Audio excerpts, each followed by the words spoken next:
Olá, graça e paz, como você está? Espero que esteja bem, espero que sua família esteja bem, que a graça do Senhor Jesus esteja sobre sua vida.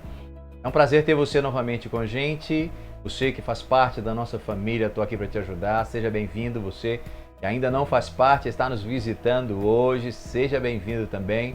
Que esta palavra possa ter lugar na tua vida, no teu coração, para abençoar você e toda a sua família através de você. Quero conversar com você hoje sobre o propósito, sobre a importância de descobrirmos o propósito de Deus para a nossa vida. Ele nos faz entender o porquê e o para quê de estarmos aqui na Terra. Muitas pessoas, infelizmente, caminham como se estivessem perdidas, procurando entender o que é que vieram fazer aqui na Terra, por que nasceram, por que estão aqui. Algumas acabam tomando a sua profissão, aquilo que escolheram fazer como sendo o seu propósito e caminham até o fim da vida nessa direção. Mas a verdade é que Deus, quando nos criou, Ele tinha um projeto e Ele tem um projeto, na verdade, para nós.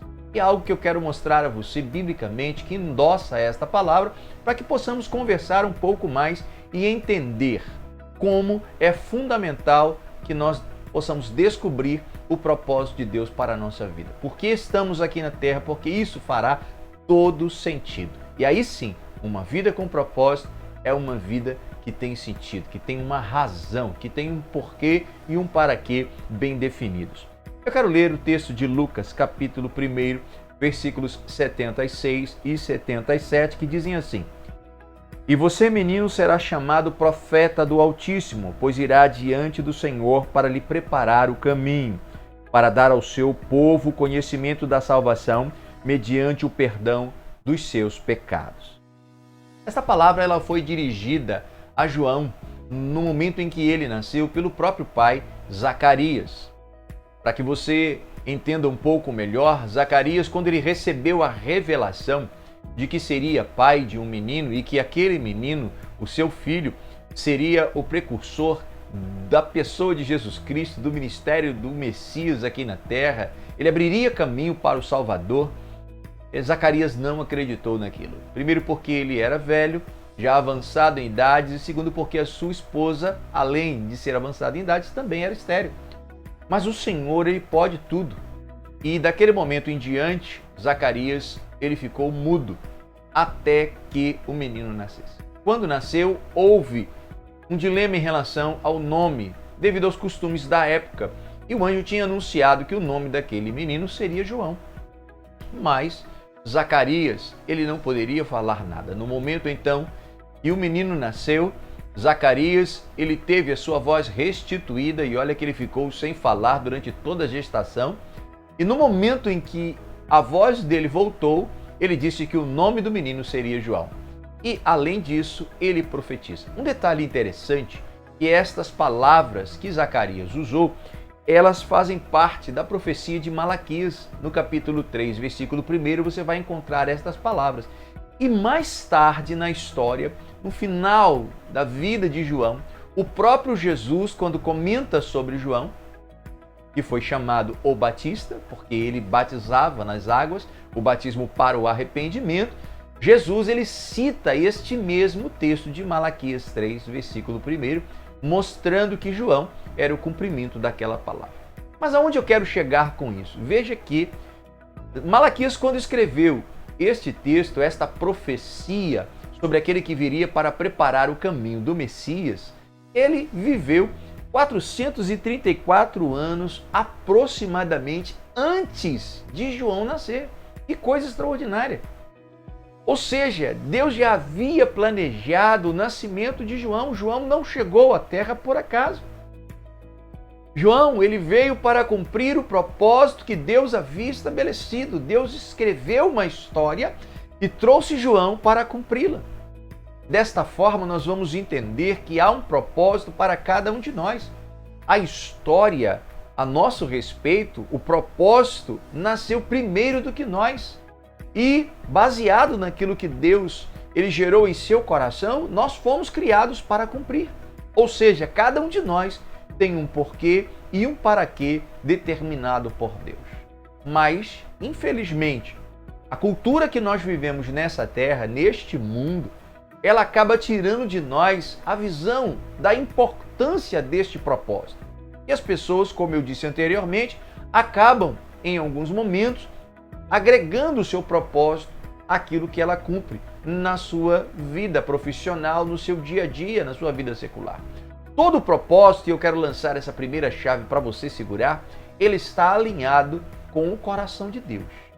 Todo o propósito para a nossa vida tem que estar alinhado ao coração de Deus. Porque a vontade de Deus, a soberania do Senhor, precisa imperar, porque Ele nos criou. E nos criou por uma razão. Nenhum de nós está aqui por acaso. Nem você, nem eu, nenhum de nós está aqui porque simplesmente veio parar aqui.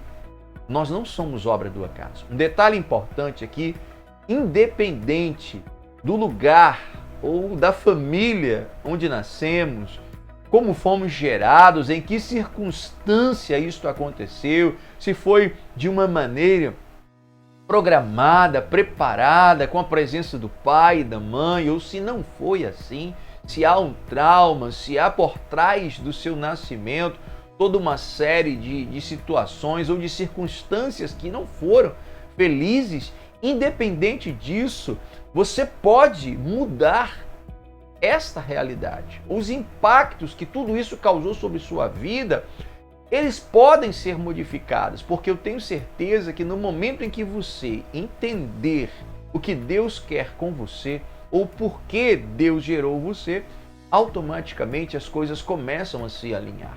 Uma coisa importante é isso, é o alinhamento à vontade de Deus. O centro da vontade de Deus é o nosso ponto de equilíbrio.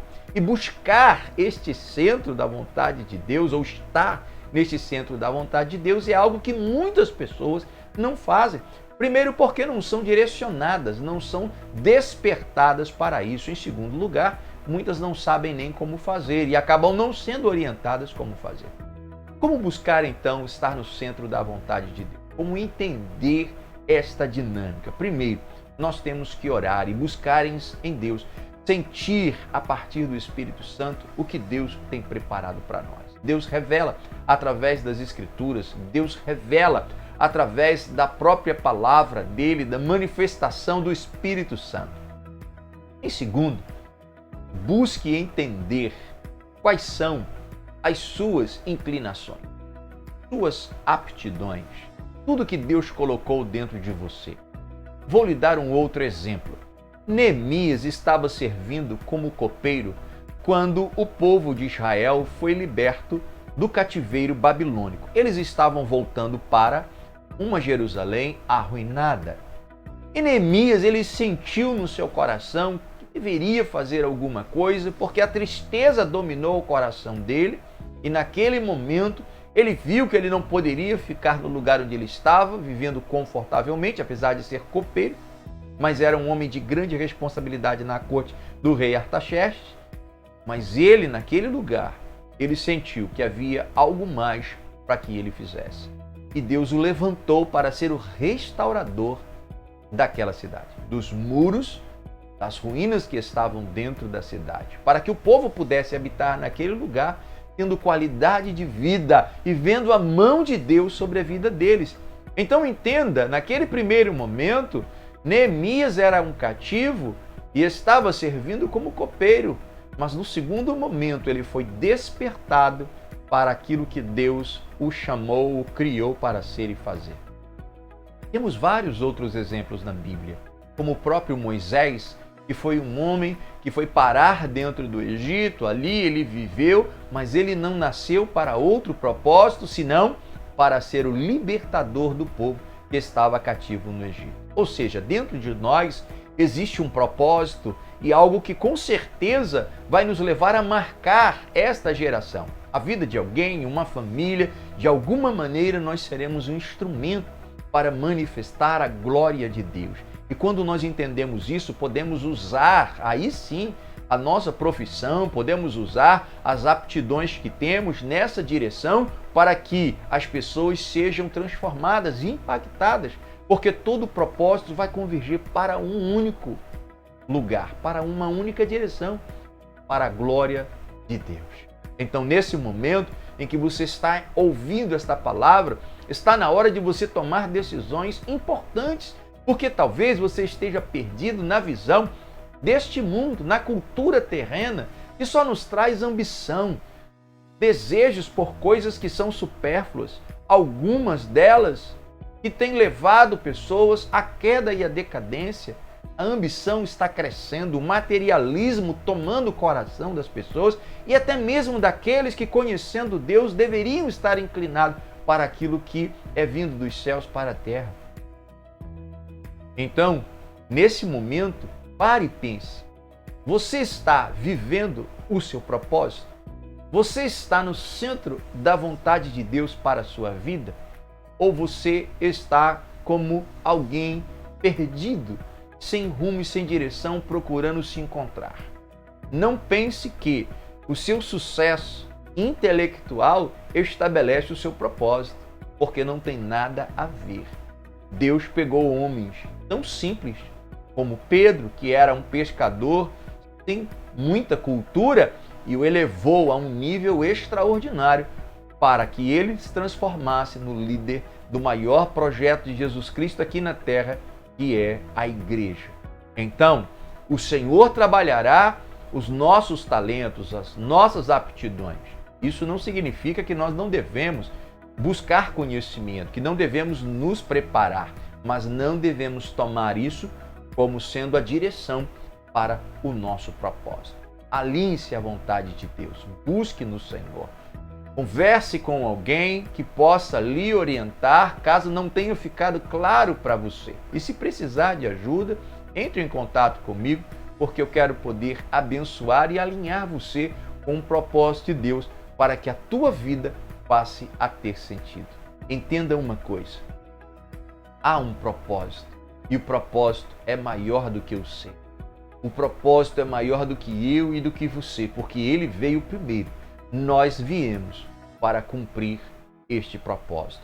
E para fechar, eu quero dizer a você que quando nós estamos no centro da vontade de Deus, entendendo o nosso propósito e vivendo neste propósito, as coisas começam a fluir de uma maneira diferente. O nosso nível de satisfação, ele aumenta extraordinariamente, porque há uma conexão com o Pai, uma comunhão mais íntima e as coisas serão mais assertivas. Você terá menos desgaste e aquilo que a palavra de Deus estabelece, que a bênção ela virá até nós, se cumprirá. Você não vai mais ficar se desgastando correndo atrás da bênção.